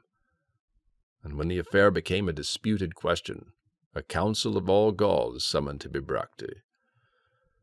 They came together in great numbers and from every quarter to the same place. The decision is left to the votes of the mass. All to a man approve of Vercingetorix as their general. The Remi, Lingones, and Treveri were absent from this meeting. The two former because they attached themselves to the alliance of Rome, the Treveri because they were very remote and were hard pressed by the Germans, which was also the reason of their being absent during the whole war, and their sending auxiliaries to neither party. The Aedui are highly indignant at being deprived of the chief command. They lament the change of fortune, and miss Caesar's indulgence toward them. However, after engaging in the war, they do not dare to pursue their own measures apart from the rest. Avaricum and Viridomarus, youths of the greatest promise, submit reluctantly to Vercingetorix. The latter demands hostages from the remaining states. Nay, more, appointed a day for this proceeding. He orders all the cavalry, 15,000 in number, to quickly assemble there. He says that he will be content with the infantry which he had before, and would not tempt fortune or come to a regular engagement. But since he had abundance of cavalry, it would be very easy for him to prevent the Romans from obtaining forage or grain, provided that they themselves should resolutely destroy their grain and set fire to their houses, by which sacrifice of private property they would evidently obtain perpetual dominion and freedom. After arranging these matters, he levies 10,000 infantry on the Aedui and Segusiani, who border on our province. To these he adds 800 horse. He sets over them the brother of Vercingetorix, and orders him to wage war against the Allobroges. On the other side he sends the Gabali and the nearest cantons of the Arverni against the Helvii. He likewise sends the Ruteni and Cadurci to lay waste the territories of the Volcae Arecomici. Besides, by secret messages and embassies, he tampers with the Allobroges, whose minds, he hopes, had not yet settled down after the excitement of the late war.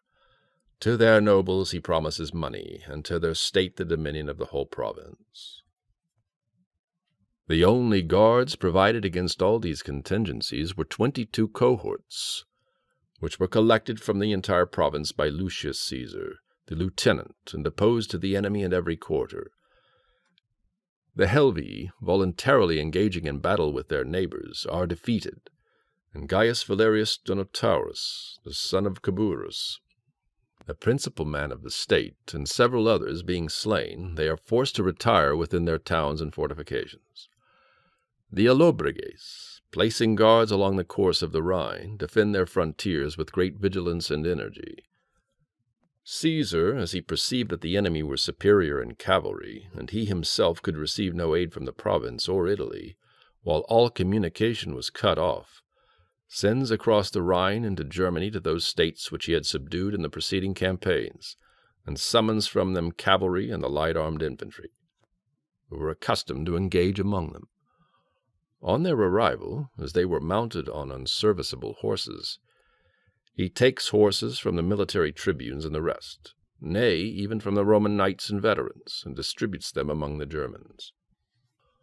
In the meantime, whilst these things are going on, the forces of the enemy from the Arverni and the cavalry which had been demanded from all Gaul meet together, a great number of these having been collected, when Caesar was marching into the country of the Sequani through the confines of the Lingones, in order that he might the more easily render aid to the province.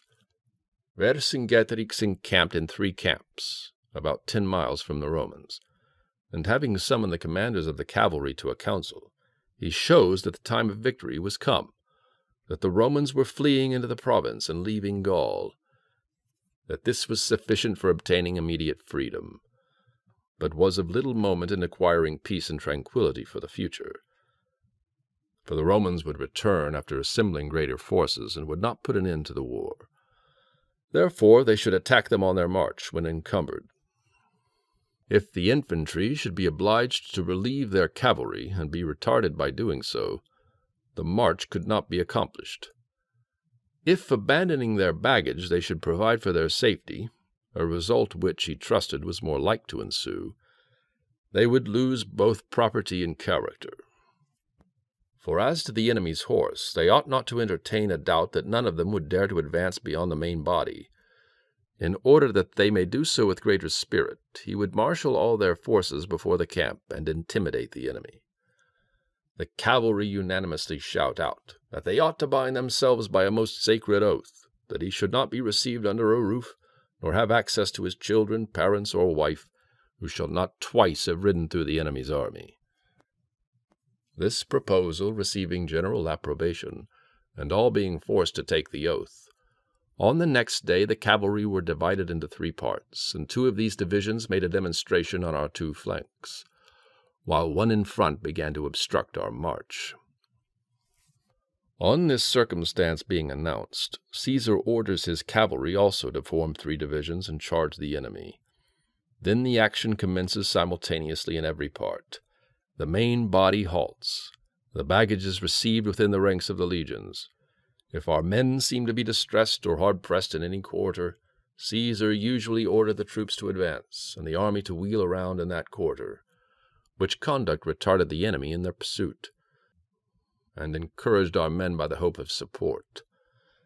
At length the Germans on the right wing, having gained the top of the hill, dislodged the enemy from their position, and pursued them even as far as the river at which Vercingetorix with the infantry was stationed, and slay several of them. The rest, on observing this action, fearing lest they should be surrounded, betake themselves to flight. A slaughter ensues in every direction, and 3 of the noblest of the Aedui are taken and brought to Caesar. Cotus, the commander of the cavalry, who had been engaged in the contest with Convictolitanus, the last election, Cavarilus, who had held the command of the infantry after the revolt of Litivicus, and Epiredrix, under whose command the Aedui had engaged in war against the Sequani before the arrival of Caesar. All his cavalry being routed, Vercingetorix led back his troops in the same order as he had arranged them before the camp, and immediately began to march to Alesia, which is a town of the Mandubii, and ordered the baggage to be speedily brought forth from the camp, and follow him closely. Caesar, having conveyed his baggage to the nearest hill, and having left 2 legions to guard it, pursued as far as the time of day would permit, and after slaying about 3,000 of the rear of the enemy, encamped at Alesia on the next day. On reconnoitering the situation of the city, finding that the enemy were panic-stricken, because the cavalry in which they placed their chief reliance were beaten, he encouraged his men to endure the toil, and began to draw a line of circumvallation around Alesia. The town itself was situated on the top of a hill in a very lofty position, so that it did not appear likely to be taken except by a regular siege. 2 rivers on 2 different sides washed the foot of the hill. Before the town lay a plain of about 3 miles in length. On every other side, hills at a moderate distance and of an equal degree of height surrounded the town. The army of the Gauls had filled all the space under the wall, comprising a part of the hill which looked to the rising sun, and had drawn in front a trench and a stone wall 6 feet high. The circuit of that fortification, which was commenced by the Romans, comprised 11 miles. The camp was pitched in a strong position, and 23 redoubts were raised in it, in which sentinels were placed by day, lest any sally should be made suddenly, and by night the same were occupied by watches and strong guards. The work having been begun, a cavalry action ensues in that plain, which we have already described as broken by hills, and extending 3 miles in length. The contest is maintained on both sides with the utmost vigor. Caesar sends the Germans to aid our troops when distressed, and draws up the legions in front of the camp, lest any sally should be suddenly made by the enemy's infantry. The courage of our men is increased by the additional support of the legions. The enemy, being put to flight, hinder one another by their numbers, and as only the narrower gates were left open, are crowded together in them. Then the Germans pursue them with vigor even to the fortifications. A great slaughter ensues. Some leave their horses and endeavor to cross the ditch and climb the wall. Caesar orders the legions which he had drawn up in front of the rampart to advance a little. The Gauls who were within the fortifications were no less panic-stricken, thinking that the enemy were coming that moment against them, and unanimously shout, "To arms!" Some in their alarm rush into the town. Vercingetorix orders the gates to be shut, lest the camp should be left undefended. The Germans retreat, after slaying many and taking several horses. Vercingetorix adopts the design of sending away all his cavalry by night, before the fortifications should be completed by the Romans. He charges them when departing that each of them should go to his respective state, and press for the war all who were old enough to bear arms. He states his own merits, and conjures them to consider his safety, and not surrender him who had deserved so well of the general freedom to the enemy for torture.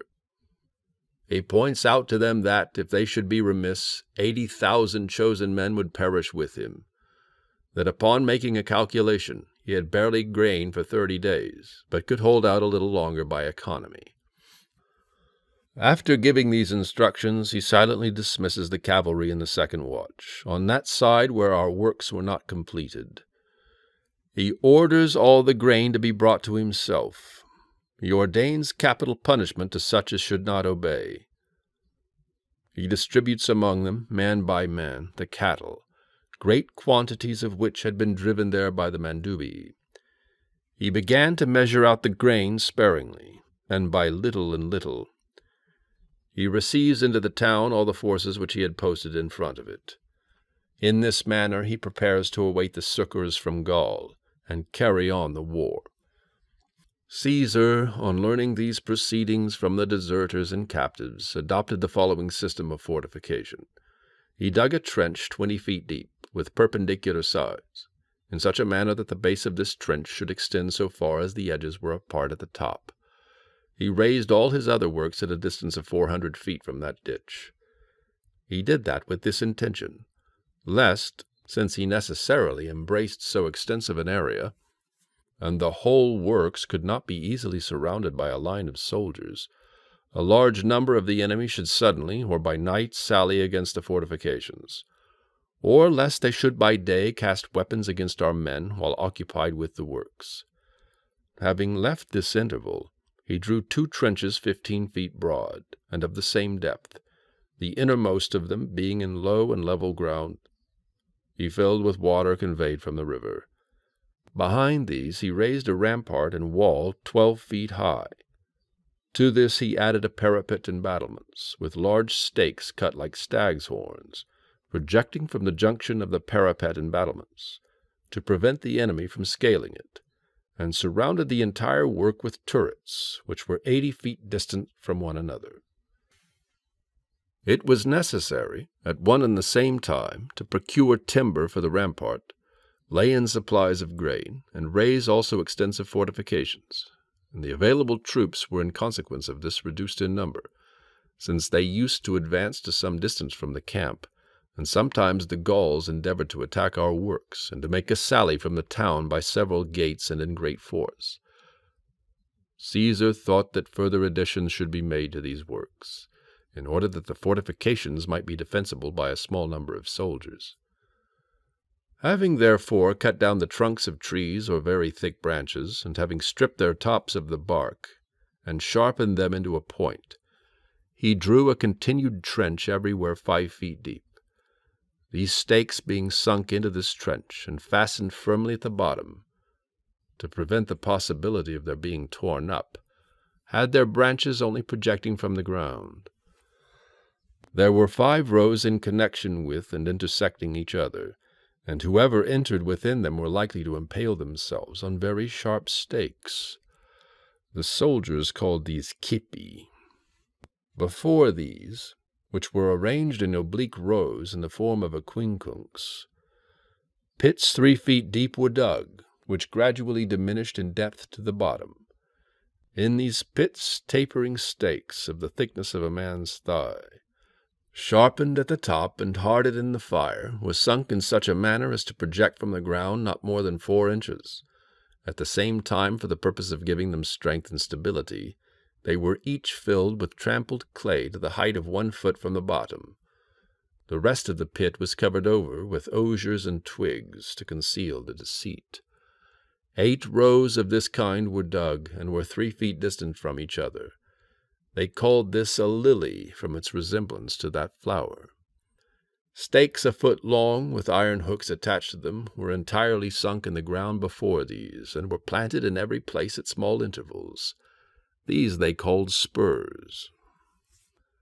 After completing these works, saving selected as level ground as he could, considering the nature of the country, and having enclosed an area of 14 miles, he constructed, against an external enemy, fortifications of the same kind in every respect, and separate from these, so that the guards of the fortifications could not be surrounded even by immense numbers, if such a circumstance should take place owing to the departure of the enemy's cavalry, and in order that the Roman soldiers might not be compelled to go out of the camp with great risk, he orders all to provide forage and grain for 30 days.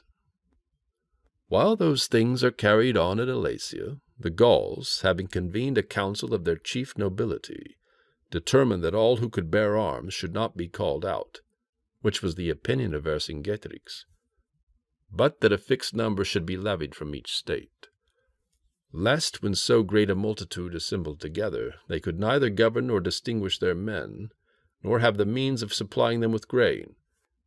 They demand 35,000 men from the Aedui and their dependents, the Segusiani, the Ambivariti, and Aulerci Branovices, an equal number from the Arverni in conjunction with the Eleutiti, Cadurci, Gabali, and Valauni, who were accustomed to be under the command of the Arverni, 12,000 each from the Senones, Sequani, Beteriges, Centones, Ruteni, and Carnetes, 10,000 from the Belovaci, the same number from the Lemovici, 8,000 each from the Pictones, and Turoni, and Parisi, and Helvi, 5,000 each from the Suessiones, Ambiani, Mediomatrici, Petrocorii, Nervii, Morani, and Nitiobriges, the same number from the Aulerci Cenomani, 4,000 from the Atrebates, 3,000 each from the Bellocassi, Lexovii, and Aulerci Eburovices, 30,000 from the Raurici and Boii, 6,000 from all the states together, which border on the Atlantic, and which in their dialect are called Armoricae, in which number are comprehended the Curiosolites, Redones, Ambibari, Caltes, Osismii, Lemovices, Veneti, and Uneli. Of these the Belovaci did not contribute their number, as they said that they would wage war against the Romans on their own account, and at their own discretion, and would not obey the order of anyone. However, at the request of Commius, they sent 2,000, in consideration of a tie of hospitality which subsisted between him and them. Caesar had, as we have previously narrated, availed himself of the faithful and valuable services of this Commius in Britain in former years, in consideration of which merits he had exempted from taxes his state, and had conferred on Commius himself the country of the Morini. Yet such was the unanimity of the Gauls in asserting their freedom and recovering their ancient renown in war, that they were influenced neither by favors nor by the recollection of private friendship, and all earnestly directed their energies and resources to that war, and collected 8,000 cavalry and about 240,000 infantry. These were reviewed in the country of the Aedui, and a calculation was made of their numbers. Commanders were appointed. The supreme command is entrusted to Commius the Atrebatian, Viridomarus and Epiredrix the Aeduans, and Vercingetorix the Arvernan, the cousin German of Vercingetorix. To them are assigned men selected from each state, by whose advice the war should be conducted. All marched to Alesia, sanguine and full of confidence, nor was there a single individual who imagined that the Romans could withstand the sight of such an immense host, especially in an action carried on both in front and rear, when on the inside the besieged would sally from the town and attack the enemy, and on the outside so great forces of cavalry and infantry would be seen. But those who were blockaded at Alesia, the day being past on which they had expected auxiliaries from their countrymen, and all their grain being consumed, ignorant of what was going on among the Aedui, convened an assembly and deliberated on the exigency of their situation. After various opinions had been expressed among them, some of which proposed a surrender, others a sally, while their strength would support it, the speech of Critognatus ought not to be omitted for its singular and detestable cruelty. He sprung from the noblest family among the Arverni, and possessing great influence, says, "I shall pay no attention to the opinion of those who call a most disgraceful surrender by the name of a capitulation. Nor do I think that they ought to be considered as citizens or summoned to the council. My business is with those who approve of a sally, in whose advice the memory of our ancient prowess seems to dwell in the opinion of you all. To be unable to bear privation for a short time is disgraceful cowardice, not true valor. Those who voluntarily offer themselves to death are more easily found than those who would calmly endure distress. And I would approve of this opinion, for honor is a most powerful motive with me, could I foresee no other loss, save that of life. But let us, in adopting our design, look back on all Gaul, which we have stirred up to our aid. What courage do you think would our relatives and friends have if 80,000 men were butchered in one spot, supposing that they should be forced to come to an action almost over our corpses? Do not utterly deprive them of your aid, for they have spurned all thoughts of personal danger on account of your safety. Nor by your folly, rashness, and cowardice crush all Gaul and doom it to an eternal slavery. Do you doubt their fidelity and firmness because they have not come at the appointed day? What then? Do you suppose that the Romans are employed every day in the outer fortifications for mere amusement? If you cannot be assured by their dispatches, since every avenue is blocked up, take the Romans as evidence that their approach is drawing near, since they, intimidated by alarm at this, labor night and day at their works. What, therefore, is my design? To do as our ancestors did in the war against the Cimbrian Teutones, which was by no means equally momentous, who, when driven into their towns and oppressed by similar privations, supported life by the corpses of those who appeared useless for war on account of their age, and did not surrender to the enemy. And even if we had not a precedent for such cruel conduct, still I should consider it most glorious that one should be established and delivered to posterity. For in what was that war like this? The Cimbri, after laying Gaul waste and inflicting great calamities, at length departed from our country and sought other lands.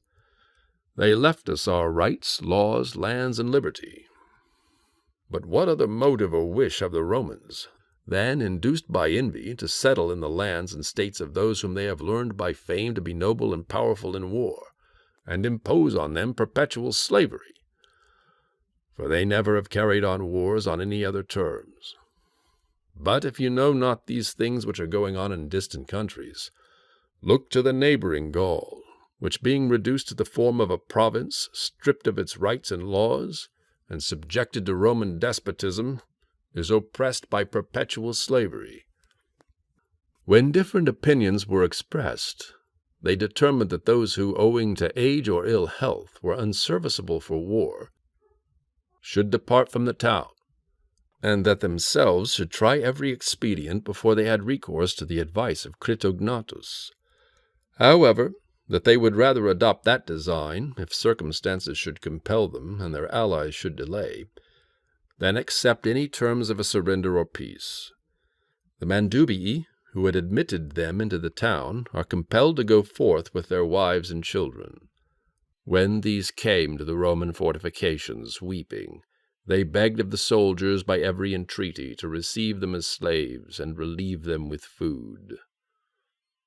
But Caesar, placing guards on the rampart, forbade them to be admitted.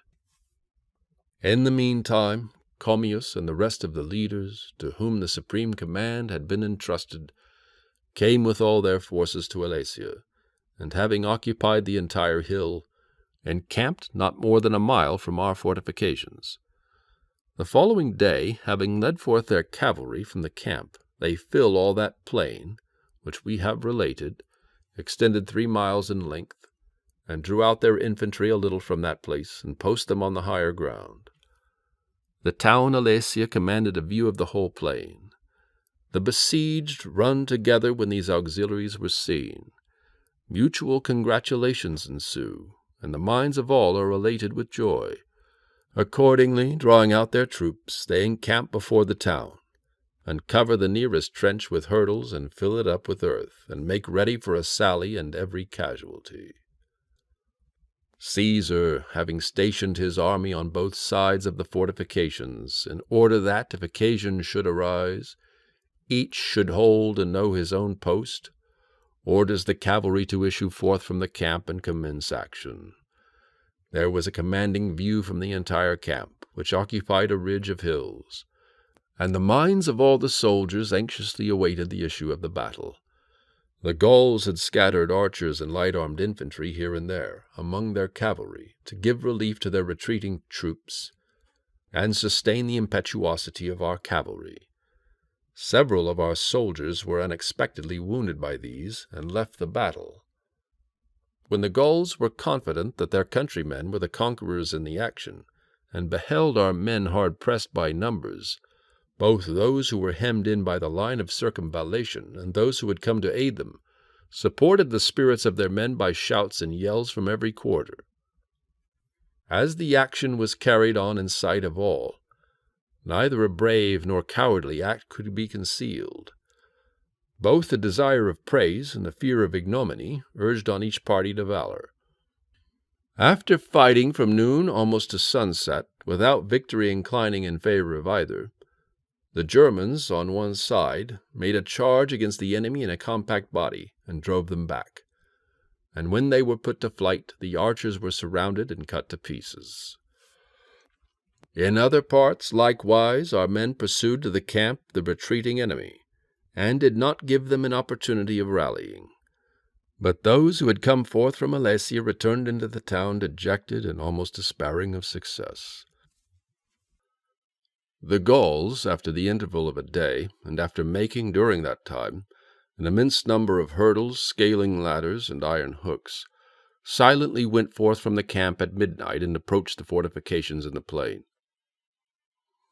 Raising a shout suddenly, that by this intimation those who were besieged in the town might learn their arrival, they began to cast down hurdles and dislodge our men from the rampart by slings, arrows, and stones, and executed the other movements which are requisite in storming. At the same time, Vercingetorix, having heard the shout, gives the signal to his troops by a trumpet, and leads them forth from the town. Our troops, as each man's post had been assigned him some days before, man the fortifications. They intimidate the Gauls by slings, large stones, stakes which they had placed along the works, and bullets. All view being prevented by the darkness, many wounds are received on both sides. Several missiles are thrown from the engines, but Marcus Antonius and Gaius Trebonius, the lieutenants, to whom the defense of these parts had been allotted, drafted troops from the redoubts which were more remote, and sent them to aid our troops, in whatever direction they understood that they were hard-pressed. While the Gauls were at a distance from the fortification, they did more execution, owing to the immense number of their weapons. After they came nearer, they either unawares impaled themselves on the spurs, or were pierced by the mural darts from the ramparts and towers, and thus perished. After receiving many wounds on all sides, and having forced no part of the works, when day drew nigh, fearing lest they should be surrounded by a sally made from the higher camp on the exposed flank, they retreated to their countrymen. But those within, while they bring forward those things which had been prepared by Vercingetorix for a sally, fill up the nearest trenches. Having delayed a long time in executing these movements, they learned the retreat of their countrymen before they drew nigh to the fortifications. Thus they returned to the town without accomplishing their object. The Gauls, having been twice repulsed with great loss, consult what they should do. They availed themselves of the information of those who were well acquainted with the country. From them they ascertained the position and fortification of the upper camp. There was on the north side a hill, which our men could not include in their works, on account of the extent of the circuit, and had necessarily made their camp in ground almost disadvantageous, and pretty steep. Gaius Antistius Reginus and Gaius Caninius Rebellus, two of the lieutenants, with 2 legions, were in possession of this camp.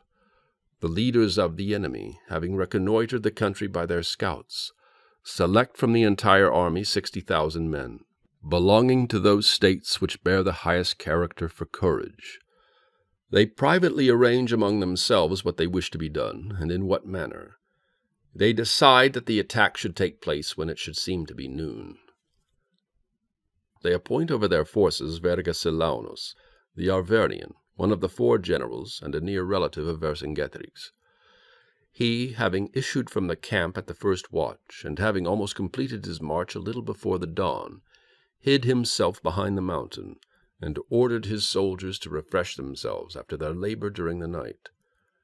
When noon now seemed to draw nigh, he marched hastily against that camp which we have mentioned before, and at the same time the cavalry began to approach the fortifications in the plain, and the rest of the forces to make a demonstration in front of the camp.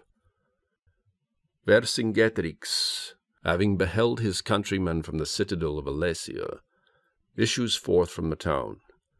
He brings forth from the camp long hooks, movable penthouses, mural hooks, and other things which he had prepared for the purpose of making a sally. They engage on all sides at once, and every expedient is adopted.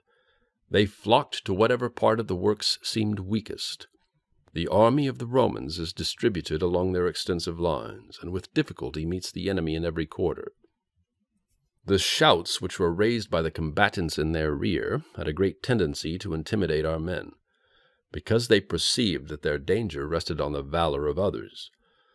For generally all evils which are distant most powerfully alarm men's minds. Caesar, having selected a commanding situation, sees distinctly whatever is going on in every quarter, and sends assistance to his troops when hard-pressed. The idea uppermost in the minds of both parties is that the present is the time in which they would have the fairest opportunity of making a struggle. The Gauls despairing of all safety, unless they should succeed in forcing the lines. The Romans expecting an end to all their labors if they should gain the day. The principal struggle is at the upper lines, to which we have said Vercingetorix was sent. The least elevation of ground, added to a declivity, exercises a momentous influence. Some are casting missiles, Others, forming a testudo, advance to the attack. Fresh men by turns relieve the wearied. The earth, heaped up by all against the fortifications, gives the means of ascent to the Gauls, and covers those works which the Romans had concealed in the ground. Our men have no longer arms or strength. Caesar, on observing these movements, sends Labienus with 6 cohorts to relieve his distressed soldiers. He orders him, if he should be unable to withstand them, to draw off the cohorts and make a sally, but not to do this except through necessity. He himself goes to the rest, and exhorts them not to succumb to the toil. He shows them that the fruits of all former engagements depend on that day and hour. The Gauls within, despairing of forcing the fortifications in the plains on account of the greatness of the works, attempt the places precipitous in ascent. Hither they bring the engines which they had prepared. By the immense number of their missiles they dislodge the defenders from the turrets. They fill the ditches with clay and hurdles, then clear the way. They tear down the rampart and breastwork with hooks. Caesar sends at first young Brutus with 6 cohorts, and afterward Gaius Fabius, his lieutenant, with 7 others. Finally, as they fought more obstinately, he leads up fresh men to the assistance of his soldiers.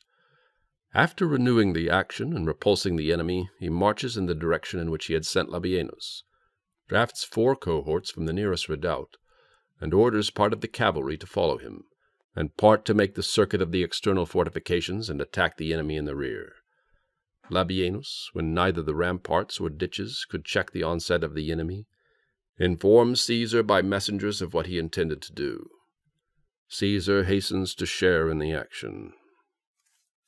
His arrival being known from the color of his robe and the troops of cavalry, and the cohorts which he had ordered to follow him being seen, as these low and sloping grounds were plainly visible from the eminences. The enemy joined battle. A shout being raised by both sides, it was succeeded by a general shout along the ramparts and whole line of fortifications. Our troops, laying aside their javelins, carry on the engagement with their swords. The cavalry is suddenly seen in the rear of the Gauls. The other cohorts advance rapidly. The enemy turn their backs. The cavalry intercept them in their flight, and a great slaughter ensues. Julius, the general and chief of the Lemovices, is slain. Vercingetorix, the Arvernian, is taken alive in the flight. 74 military standards are brought to Caesar, and few out of so great a number return safe to their camp. The besieged, beholding from the town the slaughter and flight of their countrymen, despairing of safety, lead back their troops from the fortifications. A flight of the Gauls from their camp immediately ensues on hearing of this disaster, and had not the soldiers been wearied by sending frequent reinforcements and the labor of the entire day, all of the enemy's forces could have been destroyed. Immediately after midnight, the cavalry are sent out and overtake the rear. A great number are taken or cut to pieces. The rest by flight escape in different directions to their respective states. Vercingetorix, having convened a council the following day, declares that he had undertaken that war not on account of his own exigencies, but on account of the general freedom. And since he must yield to fortune, he offered himself to them for either purpose, whether they should wish to atone to the Romans by his death or surrender him alive. Ambassadors are sent to Caesar on this subject. He orders their arms to be surrendered and their chieftains delivered up. He seated himself at the head of the lines in front of the camp. The Gallic chieftains are brought before him. They surrender Vercingetorix and lay down their arms. Reserving the Aedui and Arverni, to try if he could gain over, through their influence, their respective states, he distributes one of the remaining captives to each soldier throughout the entire army as plunder. After making these arrangements, he marches into the country of the Aedui and recovers that state. To this place ambassadors are sent by the Arverni, who promise that they will execute his commands. He demands a great number of hostages. He sends the legions to winter quarters. He restores about 20,000 captives to the Aedui and Arverni. He orders Titus Labienus to march into the country of the Sequani with 2 legions and the cavalry, and to him he attaches Marcus Sempronius Rutilius. He places Gaius Fabius and Lucius Minucius Bacillus with 2 legions in the country of the Remi, lest they should sustain any loss from the Belovaci in their neighborhood. He sends Gaius Antistius Reginus into the country of the Ambivarti, Titus Sextius into the territories of the Bituriges, and Gaius Caninius Rebellus into those of the Ruteni, with 1 legion each. He stations Quintus Tullius Cicero and Publius Sulpicius among the Aedui at Cabillo and Matisco on the Saone, to procure supplies of grain. He himself determines to winter at Bibracte. A supplication of 20 days is decreed by the Senate at Rome, on learning these successes from Caesar's dispatches.